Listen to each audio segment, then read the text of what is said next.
Did you follow the texting scandal with the Eureka Police Department? I actually just read an article by the North Coast Journal Yeah. that was about that. Yeah. What did you think about all that? I'm morally torn because I was thinking about whether or not I should say this, but I'm going to say it. Say it's it, a man. podcast, baby. Yeah, Come on. It's your podcast. This guy, that's one of the things, side note, that's one of the things I love about podcasting is there's nobody above you saying, oh, you shouldn't talk about this subject. I'm sure you can appreciate that too. Oh yeah, the former radio guy. I mean, I was Yeah. always, and props to Mike Dronkers, by the way. Another side note, but that guy is a fantastic program director, and I was really lucky to rise to be program director too. But it's a hard job, and he did a really good job with it. He really encouraged people to be themselves.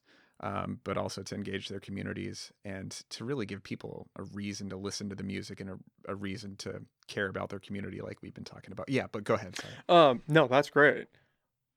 Officer Sanchez, who is one of the officers involved. Yeah. When I was a kid, I might have been 16 or 17, I had a run-in with him. Me and a friend allegedly were speeding down Broadway, allegedly. And we got pulled over in the Wendy's parking lot. It was late. It was maybe midnight by him and like 3 other officers in 2 cars. Yeah. And he definitely could have written us tickets, impounded our cars. I had my actual license. I've been driving for 6 months, but my buddy still had his permit who was driving the other car. And they could have railroaded us if they wanted to, and it would have been totally above board. Like we allegedly broke the law. Yeah. And in his case, he wasn't supposed to be driving anybody. We had other people in the car, in both cars. And instead, Sanchez was talking with me, and he was like, you kind of fucked up a little bit here. And I'm like, yeah, I know. Yeah. I'm sorry. Like I recognized the situation we were in. Yeah. And he asked, if I call home, is somebody going to pick up? And I said, yeah. So I gave him my home phone number, and he called, and my parents picked up. Hey, this is Officer Sanchez. I'm with your son down here. He was allegedly speeding, and, I'm going to send him home, and I need to know that if I send him home, you're going to take care of this. And of course, my dad was like, "Oh yeah, we're gonna take care of it. We'll take care of it." Yeah. Yeah. And he let me go. Mm-hmm. And so morally, I'm a little bit lost because on the one hand, I want to stand up for him because I think and I only had that one experience with him, so take everything I'm about to say with a grain of salt. Mm-hmm. I think that he is probably a good cop. Based off that, I would say he's a good cop. Because I don't know what another cop would have done in that situation. Yeah. And I think that being a cop is a high-stress job, and people who have high-stress jobs, their humor is different, how they go about talking with people who are also in those jobs. It's like military people. Like, their jokes are fucked up, how they talk is fucked up, but it's like, I'm not in that world, so I don't know. Like, I couldn't judge them for cracking these jokes or anything. But at the same time, there's a relationship between the police and the community. Mm-hmm. And like that is incredibly important. And it's the foundation of good policing is you have to have a good rapport with your community. They need to trust you and you need to trust them. Otherwise, the whole thing falls apart. And I think it's a problem what was said. But I also want to justify it and be like, these are cops. As long as they didn't and I don't fully know what was said. I read some of the messages that were sent because they were included in that journal, and they're fucked up. Brutal, yeah. But if I'm being completely honest, me and my friends have said some fucked up shit in group chats to each other that if it ever got out wouldn't be good. So I don't want to be a hypocrite and say, oh man, fuck those guys, because that's not cool. But I also, it's not cool. Yeah. But when you're joking around with your friends, you can say some salacious shit just to get them to laugh. It doesn't mean you're that type of person or that you're going to go and act on those things, it just Mhm. means you're messing around with your buddies. And I know nobody wants to recognize that that happens. Like locker room talk gets thrown around a lot, and I'm not justifying it, but if we're in a room with your friends, I'm gonna say some wild shit and we're just gonna be laughing. It's not like we're gonna go out and do anything bad. But I think there is a higher standard when you're a cop. Sure. So I just don't know. Yeah, it's like, I'm kind of lost. yeah, yeah, I could definitely see that's a weird position for you to be in. It's Yeah. like, oh, well, he helped you, but it's like, you know, I wonder if he would help somebody else that doesn't look like you, you know, uh, a woman, or like a homeless person, you know what I mean? It's like, does he offer you the same benefit of the doubt, calling your dad at night, that he does to everybody? I think that's the question that's on everybody's mind is, does he offer that same sort of, um, leniency to everybody? Yeah. You know what I mean? So I think that's the question people are asking right now. And yeah, I mean, sure, like there people are gray areas, man. Human beings screw up, dude. Big time. We used to say the stupidest things. I told you where I grew up in Southwest Colorado with Izzy, in a tiny town. There's no black people there. There's hardly any. There's a huge Native American population and people are horrible to them. And of course I grew up in a house where it's like, no, that's not okay. You need to make sure that everybody's treated equally. You need to respect everybody. If they're gay, if they look a different way than you need to respect everybody equally. And I firmly believe in that. But when I came out here, it's nice to be around more like-minded people because you get to see both worlds. And that's really important to have perspective, to see the different kinds of ways that people treat each other in different parts of the world. But yeah, I mean, there's so much gray area. um, so, would Sanchez rescue somebody from a burning building? Probably, but are there other people that would do the same thing and not say this messed up shit post Me Too? That's the real question people are asking, I think. Yeah. I mean, I think it ties into you just don't know. It really is a gray area Mm-hmm. because I was in that situation, so I don't know what would have happened if somebody else was, you know. And you could speculate all day long, but until it actually happens, you don't know. I think that's why it's good that there's an investigation. Mm-hmm. I think if it affected his work performance, if he did act differently towards homeless people and like the sentiment that was expressed in those messages was shown to have occurred, that's a problem. Mm-hmm. Like then that's where the rubber meets the road. Is okay, it's not just joking around, which is different than it really is a problem because Yeah, it's yeah. affecting the job and that rises above. Like you have to rise up to that position because you're a cop. Like whether it's justified or not, all eyes are on you at all times. Mm-hmm. But Yeah, I it's like mean, you're a representative of the organization you're with. You know what I yes. mean? That's what it all comes down to. I don't know. I mean, did you participate in sports Yeah. growing up? Yeah. Okay. So I mean, I'm sure your coach has always said, everywhere you go, on or off the field, you're representing this team. Absolutely. And so a lot of guys forget that, I guess, whenever they're talking in text messages. A lot of people are saying really stupid things, you know what I mean? But yeah, it's like, well, where do you draw the line? You know, were they using company time for this kind of stuff? And I mean, I don't know. I feel like one of the really great things that's happening with police forces these days is, trying to focus more on mental health. So having mental health officers show up and help out whenever they can. Not all problems require a gun. Some of them just need a gun there to stay holstered while mental health professionals talk things through. Um, you talk about what is it?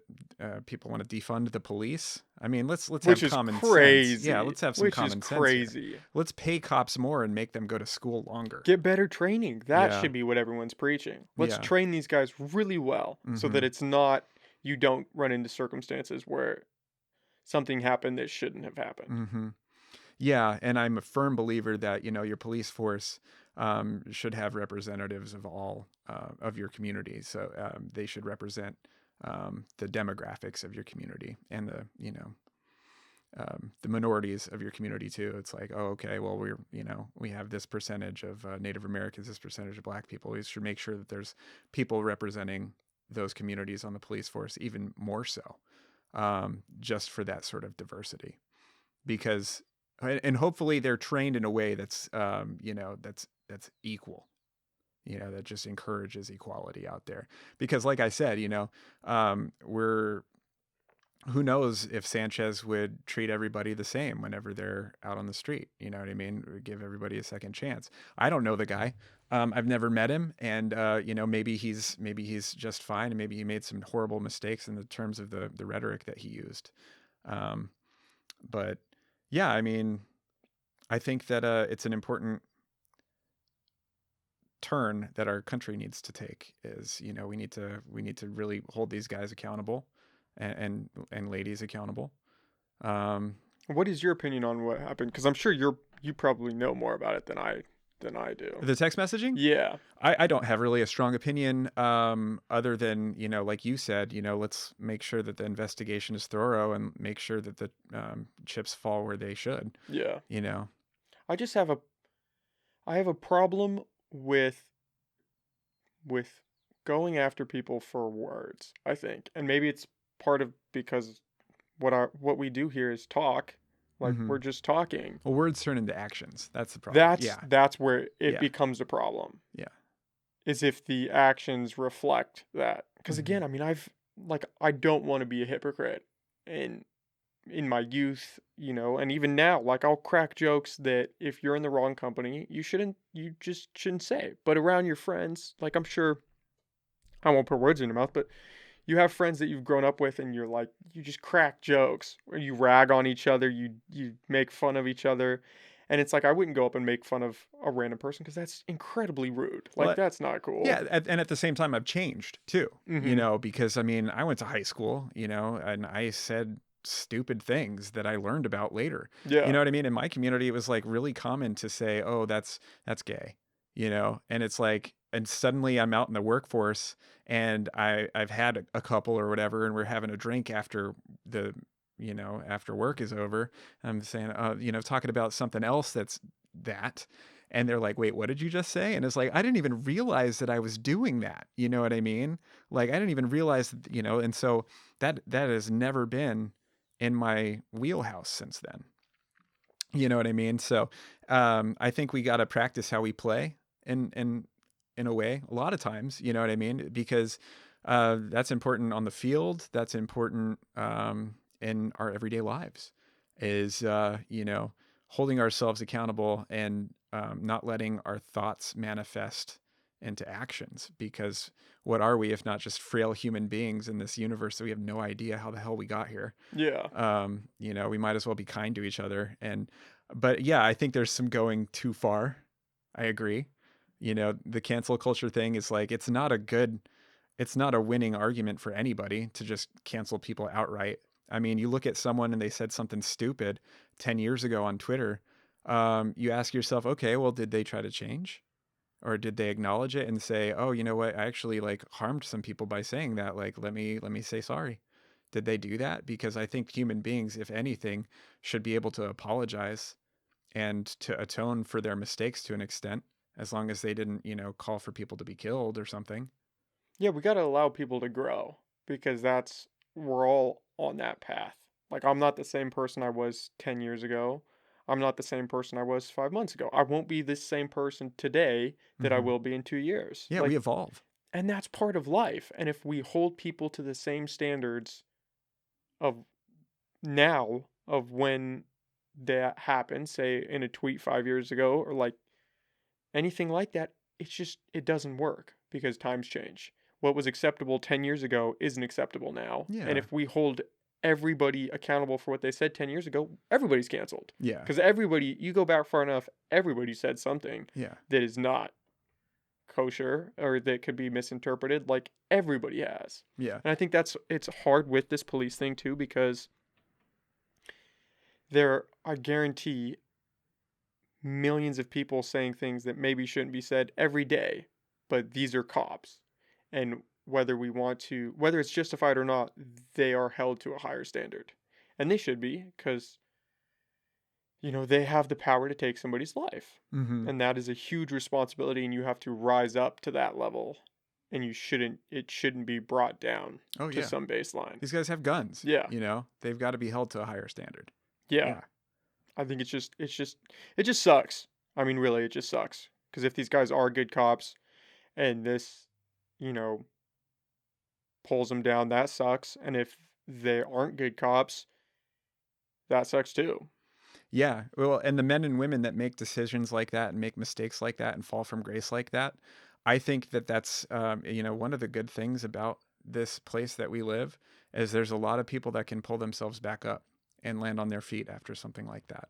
I've known a lot of people that have made mistakes in the workforce and got knocked out of the workforce, and they came back better people from it because there's a reason why we have repercussions for our actions. You know what I mean? So, does it go too far? Yeah, but does it not go far enough sometimes? Yeah, too. You know what I mean? I don't know. It's like I was just thinking the other day, the only constant in life is change, right? And a lot of people are struggling with this change now, with Me Too. A lot of people are pulling back on it. They're saying, and a lot of people are pissed off about cancel culture. And I feel like the one thing that I hope that I can take with me into my old age is like a um, a desire to keep learning and a desire to keep changing with the world around me. I don't want to be like that cliche of some old guy who's like set in my ways and is just like, unable to realize that they've made a mistake, unable to realize that, they've hurt somebody, unable to realize that maybe the way that they've been doing it in their whole life isn't the right way to do it, you know? Because I think, as human beings, we're really like, we're so like lucky to be here. I mean, what is this? What is life, dude? It's crazy. How lucky did we get? Right? It's like, I mean, shoot, we haven't yet met aliens, but I mean, It's close. I'm sure we Yeah. will soon. Who knows, man? But it's like, what's out there, and what universe are we in? Are there parallel universes? And it's like you have all these thoughts, and it's like, wow, I only have this one life to live. I might as well like be nice. I might as well like try to like bring people together. You know what I mean?